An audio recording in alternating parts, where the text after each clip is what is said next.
Especially ہماری جو generation Z ہے کہ ماں باپ سے ویسے تو بڑا گیپ ہے اس جنریشن کا، لیکن خیر کبھی کبھی ایسا ہوتا ہے کہ ماں باپ بہت زیادہ ایموشنل ابیوز کرتے ہیں، کچھ ایسی سخت باتیں کرتے ہیں، یا ان کا بیہیویئر ایسا ہوتا ہے بچوں کو لے کے کہ بچوں کو وہ ٹوٹلی اپنی ذمہ داری کی بجائے ملکیت سمجھتے ہیں کہ ایک ایک چیز بس اب ہم ان سے منوائیں گے، اور ان کی اپنی کوئی بھی خواہش نہیں ہے یا ان کی اپنی کوئی بھی چوائس ہو ہی نہیں سکتی۔ اس وجہ سے کبھی کبھی بچے پہ بہت پریشر آ رہا ہوتا ہے، یہ حقیقت ہے، اس میں بڑے ہمارے پاس کیسز آتے ہیں۔ تو یہ جو ایموشنل ابیوز ہے جو کبھی فادر کی طرف سے یا مدر کی طرف سے بھی ہو سکتی ہے، ریئل ہے۔ اس حوالے سے اسلام سب سے پہلے ماں باپ کو کیا تعلیمات دیتا ہے کہ بچوں سے ڈیلنگ کیسے کریں، عدل کے حوالے سے کیا احکامات دیتا ہے، اور پھر بچوں کو ایسے ماں باپ سے کیسے ڈیل کرنا چاہیے؟ لیکن جہاں تک ماں باپ کا تعلق ہے نا، ماں باپ بچوں کے ساتھ ناانصافی کر سکتے ہی نہیں، ان کے پاس کوئی اختیار نہیں ہے۔ صحیح۔ وہ یہ نہ سمجھیں کہ وہ ان کے پاس یہ اختیار ہے کہ جتنی مرضی ناانصافی کرتے رہیں، ایسا نہیں ہے۔ وہ ان کو بہرحال بچوں کو ان کی ڈیو رسپیکٹ دے کے دیکھیں، نبی پاک صلی اللہ علیہ وسلم کی ایک حدیث ہے کہ آپ صلی اللہ علیہ وسلم نے ایک دفعہ آپ کو مشروب پیش کیا گیا، اور یہ بخاری شریف کے اندر حدیث ہے۔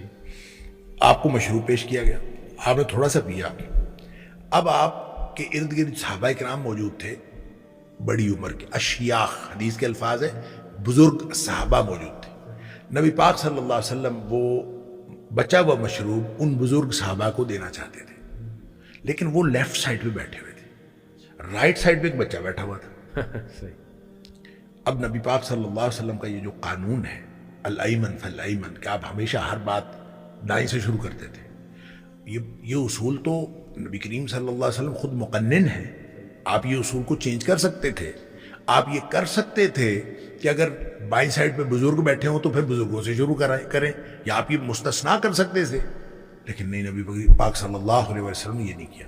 آپ نے اس بچے سے پوچھا کہ بیٹے یہ مشروب کیا تم مجھے اجازت دیتے ہو کہ میں یہ مشروب ان بزرگوں کو دے دوں؟ اچھا، اللہ اکبر، اللہ اکبر۔ آپ اندازہ کریں اس بچے کا کیا حق ہے، کیا کانفیڈنس دے رہا ہے اسلام۔ نبی پاک صلی اللہ علیہ وسلم اس سے پوچھ رہے ہیں کیا تم مجھے اجازت دیتے ہو کہ میں یہ مشروب ان بڑوں کو دے دوں؟ اب وہ بچہ نبی پاک صلی اللہ علیہ وسلم کی تربیت یافتہ تھا، پتہ نہیں کسی حدیث میں نام آیا ہو شاید اس کا۔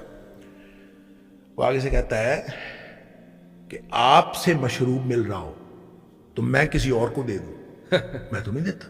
اچھا، سبحان اللہ۔ اس نے انکار کر دیا کہ میں نہیں دینا، وہ بھی نہیں کہتا کہ دے دے بزرگوں کو۔ نبی اکرم صلی اللہ علیہ وسلم نے وہ مشروب اس بچے کو دے دیا۔ حدیث کے الفاظ ہے فَطَلَّهُ بِيَدِهِ، جیسے نبی پاک صلی اللہ علیہ وسلم دینا ادھر چاہتے تھے، بچے نے اجازت نہیں دی، اور نبی کریم صلی اللہ علیہ وسلم فَطَلَّهُ، جیسے آدمی کہتا ہے نا جلدی سے پکڑا دیتا ہے کہ یہ لو پکڑو، تو ایسے نبی پاک صلی اللہ علیہ وسلم اس کو دے دیا۔ آپ اندازہ کریں کہ اس حدیث سے بچوں کے کیا کیا حقوق جو ہیں وہ سامنے آتے ہیں، کیا بات۔ کہ آپ جب بچوں کے حقوق کا خیال رکھیں گے اور جو شریعت نے لمٹس لگائی ہیں ان لمٹس کو کراس نہ کریں۔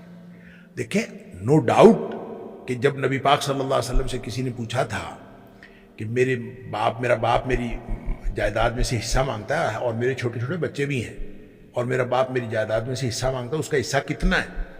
مالہ، اس کا کتنا حصہ ہے؟ تو نبی پاک صلی اللہ علیہ وسلم نے فرمایا تھا انت و مالک لابیک، تو خود بھی اپنے باپ کی ملکیت ہے، تیرا مال بھی تیرے باپ کی ملکیت ہے۔ اس کی ایک قرات تو یہ ہے انت و مالک لابیک، تو اور تیرا مال دونوں تیرے باپ کی ملکیت ہے۔ دوسری اس کی قرات یہ ہے انت و مالک، تو اور جو کچھ تیرا ہے، لابیک سارا کچھ، یعنی تو خود بھی، تیری اولاد بھی، سب کچھ یہ اصل میں تیرے باپ کا ہے۔ یہ بات درست ہے اپنی جگہ کہ باپ کو یہ حقوق حاصل ہیں، وہ اگر سارا بھی ان کی جائیداد میں سے لے لے تو یہ اصل میں سمجھایا جا رہا ہے اولاد کو، یہ والدین کو نہیں سمجھایا جا رہا کہ سب کچھ تمہارا ہے، لوٹ لو لوٹ لو. ٹھیک ٹھیک ٹھیک. یہ اولاد کو سمجھایا جا رہا تعلیم دی ہے. جا رہی ہے. ہاں جی، اولاد کو تعلیم دی جا رہی ہے کہ والدین کے ساتھ کیسا سلوک کرنا ہے، کیا بات. کہ والدین کو آپ نے ہر چیز پیش کر دینی ہے، کوئی بھی چیز وہ لے لے. لیکن ماں باپ جو ہیں وہ بچے کے حقوق پورے کرے، وہ ہر اعتبار سے جو حقوق رکھے ہیں شریعت نے وہ بچے کو حق دینا چاہیے.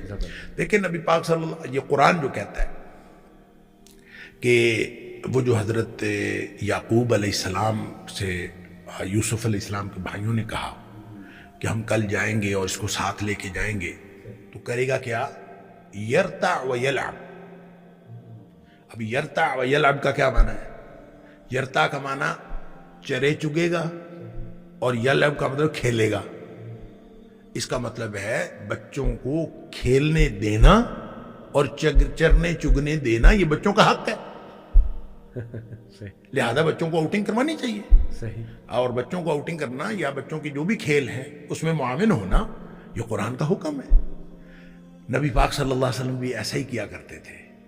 وہ جو چھوٹا سا بچہ تھا جس کی چڑیا تھی تو وہ مر گئی تو آپ ہمیشہ اس سے پوچھا کرتے تھے. پہلے تو وہ چڑیا تھی اس وقت بھی اس کا حال پوچھا کرتے تھے، یا ابا عمیر ما فعل النغیر.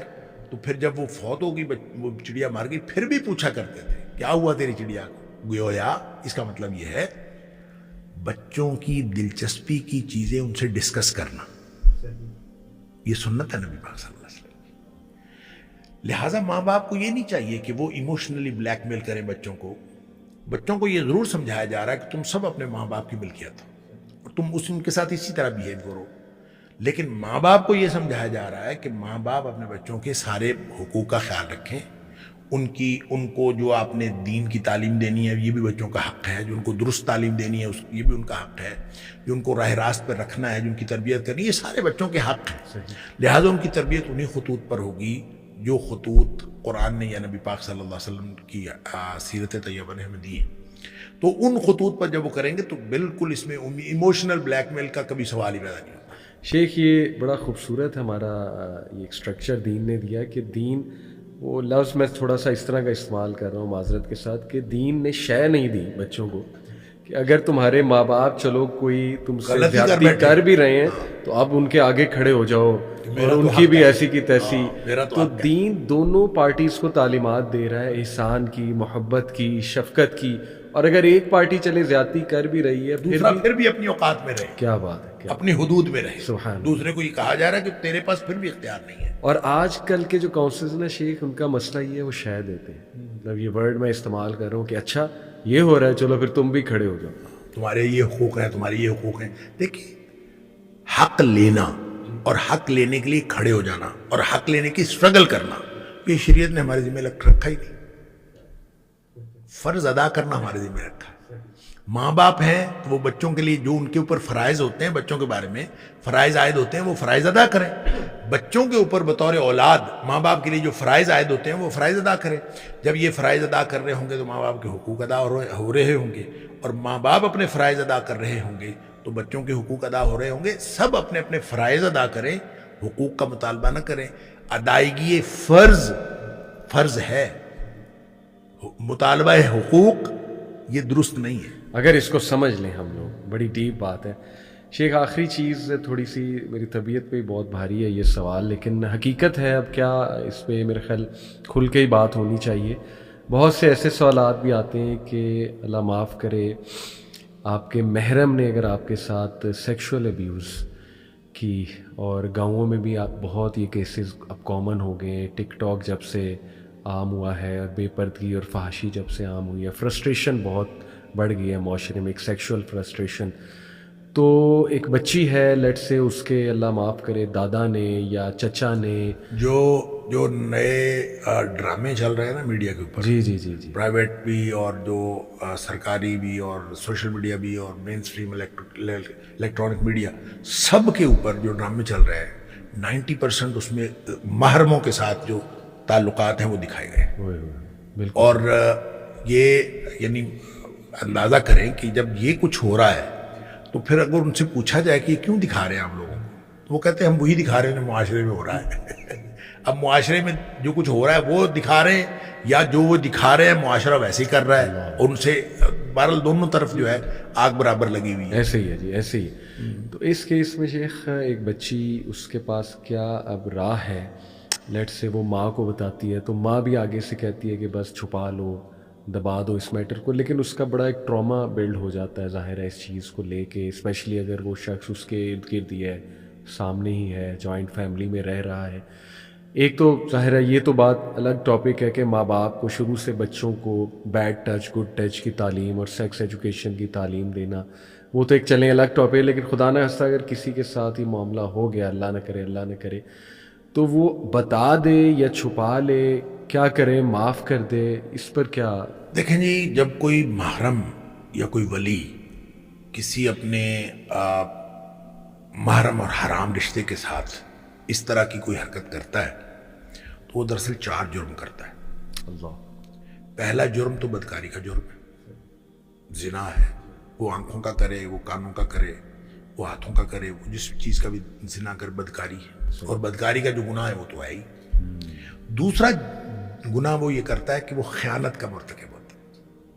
وہ ولی تھا، وہ محرم تھا، اس کے ذمے تھا اس امانت کی حفاظت کرنا، اس نے امانت کی حفاظت کرنے کی بجائے اس کو پامال کر دیا. تو دوسرا یہ کہ وہ خیانت کا مرتکب ہوا. تیسری چیز جس جرم کا مرتکب ہوا ہے وہ قطع رحمی ہے. اور صلہ رحمی جو ہے اس کی کیا اہمیت ہے شریعت کے اندر اور اس کی کیا تفصیلات ہیں وہ سب لوگوں کو معلوم ہے کہ صلہ رحمی نبی کریم صلی اللہ علیہ وسلم نے فرمایا اللہ کے دربار میں اللہ کا دامن پکڑ کے کھڑی ہوگی رشتہ داری. اور اللہ تعالیٰ نے پوچھا کہ کیا چاہتی ہو؟ اس نے کہا میں حفاظت چاہتی ہوں. اللہ تعالیٰ نے فرمایا جو تجھے جوڑے گا اس کو میں جوڑوں گا اور جو تجھے توڑے گا اس کو میں توڑوں گا. لہٰذا قرآن نے بھی بار بار کہا. اب دیکھیں اس نے تیسرا جرم یہ کیا کہ اس نے قطع رحمی کا مرتکب ہوا. جس رشتے کی جو ڈیمانڈ تھی اس نے بالکل اس کے اپوزٹ کیا. اور چوتھا جرم اس نے یہ کیا کہ اس نے ظلم کیا. لہٰذا یہ 4 جرائم کا مرتکب ہوتا ہے جب کوئی شخص اپنے محرم کے ساتھ جو ہے وہ سیکشل ابیوز کے اندر انوالو ہوتا ہے. تو اس پر جو ہے وہ فقہا نے بہت کچھ لکھا ہے. دیکھیں ایک تو بات یہ کہ آپ نے جو اسپیسیفک کوسچن کیا کہ اس کو بتانا چاہیے کہ نہیں بتانا چاہیے، اس کو لازماً بتانا چاہیے. صحیح. لوگ کہتے ہیں کہ جناب گھر کی بات گھر میں رہے گی، بدنامی ہوگی. بدنامی ہونی چاہیے. اللہ. صحیح. اسی لیے اسی طرح جرم رکے گا. اور یہ کیوں بتانا ہے؟ قرآن نے کہا سورہ نساء کے اندر جہاں سے 6واں پارہ شروع ہوتا ہے، لا یحب اللہ الجہر، اللہ تعالیٰ کسی بلند آواز کو، جب الجہر من القول، اللہ تعالیٰ بلند آواز میں بات کرنے کو پسند نہیں کرتا. الا من ظلم، جس کے اوپر ظلم ہوا وہ کر سکتا ہے. لہٰذا جو بھی جتنی تشہیر ہو رہی ہوتی ہے برائی کی، وہ میڈیا تو کر رہا ہے، سوشل میڈیا تو کر رہا ہے، سارے لوگ تشہیر کر رہے ہیں. تو جو بیچارہ مظلوم ہے وہ نہیں کر رہا. مظلوم کو کہا جاتا ہے منہ بند کر، زبان بند کر کے رکھ. صحیح. نہیں، اس کو چاہیے کہ وہ اپنی بات کرے، اور وہ بات کرے. اور ویسے بھی اگر وہ نہیں کرے گا تو یہ برائی میں تعاون ہوگا. ٹھیک ہے. اور قرآن نے کہا ہے وَلَا تَعَاوَنُوا عَلَى الْإِثْمِ وَالْعُدْوَانِ، برائی اور گناہ اور زیادتی کے کاموں میں ایک دوسرے سے تعاون نہ کرو. لہٰذا وہ چاہے آپ کے جتنے بھی قریبی اور جتنے بھی محترم رشتہ ہے، اگر کسی نے ایسی حرکت کی ہے تو بچوں کو چاہیے کہ وہ ضرور اپنے قریبی کو بتائیں، جس کے اوپر ان کو اعتماد ہے. چاہے وہ والدہ ہے، چاہے بہن ہے، چاہے والد ہے، چاہے بھائی ہے، جس کو بھی قریبی جو ہے اس کو بتائے. اور تاکہ یہ جو ایک تو وہ جو برائی باہر آئے گی آئندہ کے لیے برائی کا راستہ رکے گا، اور یہ اس کے ساتھ عدم تعاون ہوگا.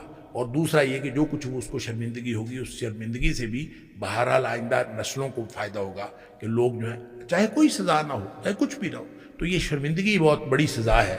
اور تاکہ گھر والوں کے اندر چاہے گھر میں ہی رہے بات، لیکن لوگوں کو پتہ لگنا چاہیے. اور قطعاً اس کو، اور پھر یہ جب تک وہ بتائے گی نہیں بچی، اس وقت تک اس کا یہ کیتھارسس نہیں ہوگا. اور یہ تو ایک نفسیاتی وہ تو بیمار ہو جائے گی اور نفسیاتی یعنی مرض میں مبتلا ہو جائے گی اگر وہ نہیں بتائے گی. تو اس کو لازماً بتانا چاہیے. ایک تو جب وہ بتائے گی اس کا کیتھارسس ہوگا، اس کی جو زندگی ہے وہ نارمیلٹی کی طرف آئے گی اور نفسیاتی طور پر وہ بہتر ہوگی، اور دوسرا شرعی طور پر جو ایک جرم ہوا ہے اس جرم کی وجہ سے، اس جرم کی پیدائش میں اگر کسی کو رسوائی کا سامنا کرنا پڑتا ہے تو وہ کرنا پڑے، تاکہ وہ بچی کے بلبوتے پر یا بچی کی عزت کی کاسٹ پر کوئی شخص اپنی عزت کی حفاظت کرتا رہے۔ لوگ کہتے ہیں کہ رہنے دو، بے عزتی ہوگی، تو بے عزتی ہونی چاہیے ایسے شخص کی جس نے اس طرح کی حرکت کی ہے، تاکہ معاشرے کے اندر مزید جو اس طرح کے بدکار ہیں وہ مزید بدکاری نہ کریں۔